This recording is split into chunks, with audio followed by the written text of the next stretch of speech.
നിങ്ങളുടെ ജീവിത ചുറ്റുപാടിൽ മറ്റുള്ളവരെക്കാൾ പിന്നിലാവുന്നതല്ല നിങ്ങളുടെ യഥാർത്ഥ പരാജയം.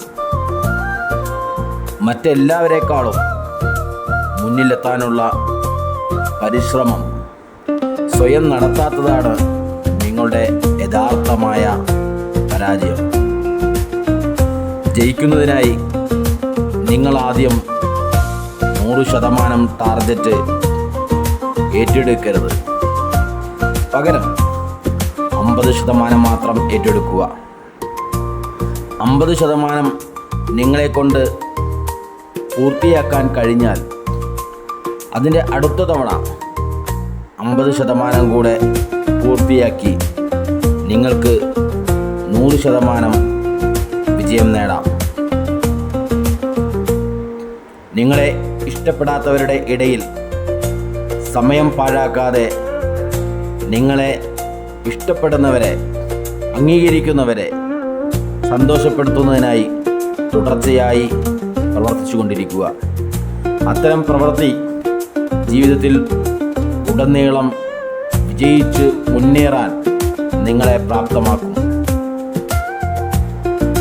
കടൽക്കരയിലെ മണൽത്തിട്ടയിൽ ഇരിക്കുന്ന കുപ്പിയിലെ അലങ്കാര മത്സ്യങ്ങളെ പോലെയാണ് നമ്മളിൽ പലരും. കുപ്പിയിലെ മത്സ്യങ്ങൾ ഒരു വിളിപ്പാടകലെ വിശാലമായ കടൽ ഉണ്ടായിട്ടും അതിലേക്ക് കുതിച്ചു ചാടാൻ ധൈര്യം കാണിക്കുന്നില്ല. അതുപോലെയാണ് വെല്ലുവിളി ഏറ്റെടുക്കാൻ ആർക്കും ധൈര്യമില്ല.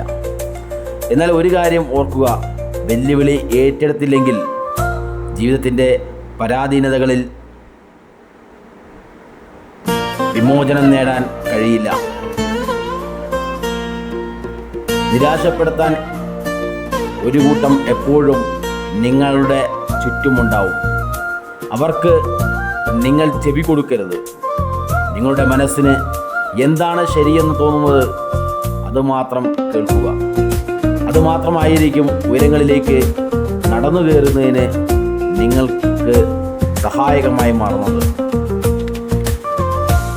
തീക്കൊള്ളിയും തീപ്പെട്ടിപ്പോളയും പരസ്പരം ഉരസുമ്പോൾ തീപ്പെട്ടിപ്പോള കത്തുന്നില്ല, പകരം തീക്കൊള്ളിയാണ് കത്തുന്നത്. എന്തെന്നാൽ തീപ്പെട്ടിക്കൊള്ളിക്ക് തലക്കനം അധികമാണ്. എങ്ങനെയെന്നാൽ തീപ്പെട്ടിക്കൊള്ളിയുടെ അറ്റത്ത് മുഴ പോലെ നിൽക്കുന്ന മരുന്ന് ഉണ്ടാവും. പരസ്പരം ഉരസി ഏറ്റുമുട്ടുമ്പോൾ തലക്കനമുള്ളവനെ അപകടമുണ്ടാവുകയുള്ളൂ.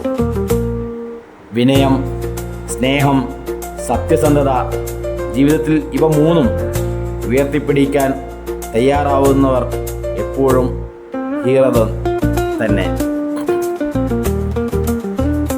മറ്റുള്ളവരുടെ മേൽ ഔദാര്യം കാണിക്കുമ്പോഴല്ല, അവർക്ക് നിങ്ങളിൽ നിന്നും ലഭിക്കേണ്ട അവരുടെ അവകാശങ്ങൾ സംരക്ഷിക്കപ്പെടുമ്പോഴാണ് നിങ്ങൾ നീതിമാനാവുകയുള്ളൂ. ചെയ്യുന്ന പ്രവൃത്തിയുടെ സുരക്ഷിതത്വം പൂർണ്ണമായി അറിയുന്നവർക്ക് മാത്രമേ സമാധാനപരമായി മുന്നോട്ട് നീങ്ങാൻ കഴിയുകയുള്ളൂ.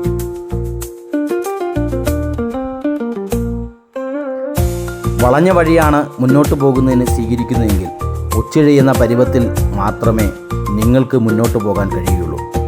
എന്നാൽ നേരായ വഴിയാണ് നിങ്ങൾ തിരഞ്ഞെടുക്കുന്നതെങ്കിൽ തീർച്ചയായും അതിവേഗത്തിൽ ലക്ഷ്യത്തിലെത്താൻ കഴിയും. സമയം വളരെ പ്രധാനപ്പെട്ടതാണ്. അതൊരിക്കലും പാഴാക്കരുത്. അത് നേരായ മാർഗത്തിൽ സുരക്ഷിതമായി ഉപയോഗിക്കുക. തീർച്ചയായും മികച്ച വിജയം കൊയ്യാൻ നിങ്ങളെ അത്തരത്തിലുള്ള പ്രവർത്തനങ്ങൾ പ്രാപ്തമാക്കും.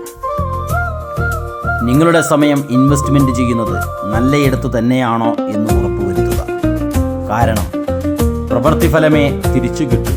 അത് നല്ലതാണെങ്കിലും ചീത്തയാണെങ്കിലും തിരിച്ചറിവാണ് ഏതൊരു ജീവിതത്തിൻ്റെയും ശരിയായ വഴികാട്ടി. എല്ലാവർക്കും നല്ലതുണ്ടാവട്ടെ.